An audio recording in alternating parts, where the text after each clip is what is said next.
बोला बोला बाबा गरीबनाथ की।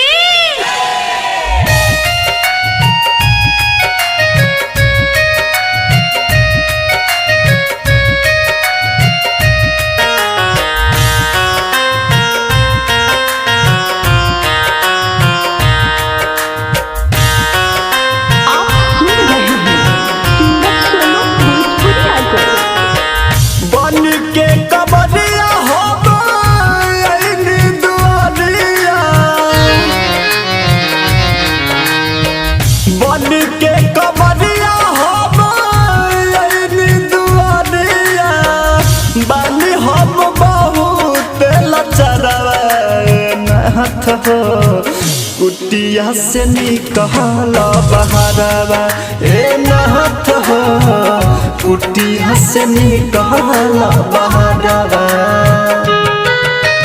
Mix by Brijesh Bihari. प्रेम से बोल बाबा भूतनाथ की।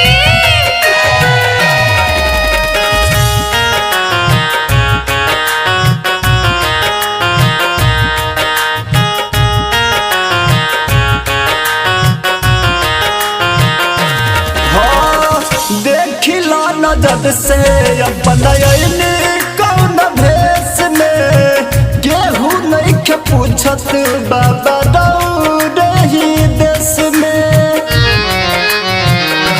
हाँ देखिला नजर से अपन कौन भेष में केहू नहीं के पूछत बाबा चलावा के देश में।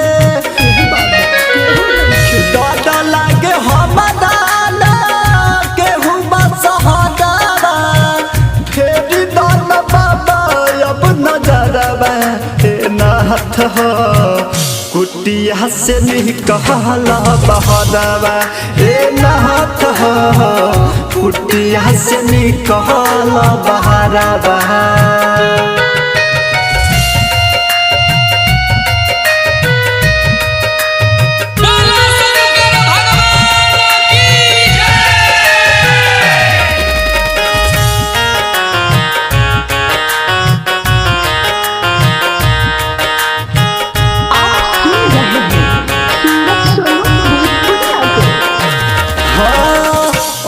धन चाही नहीं चाही बड़ा घरवा, हमरे तो चाही खाली दौड़े दर्शनवा।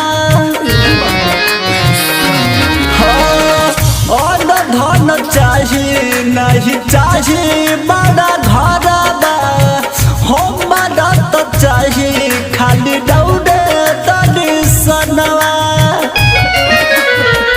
बिना दर्शन कैले जाई न सोनुआ, झड़ झड़ गिरे अक्सलोरवा नाथ हो। कुटिया से निकल बहरवा ए नाथ हो, कुटिया से निकल बहरवा। HKB recording studio Delhi.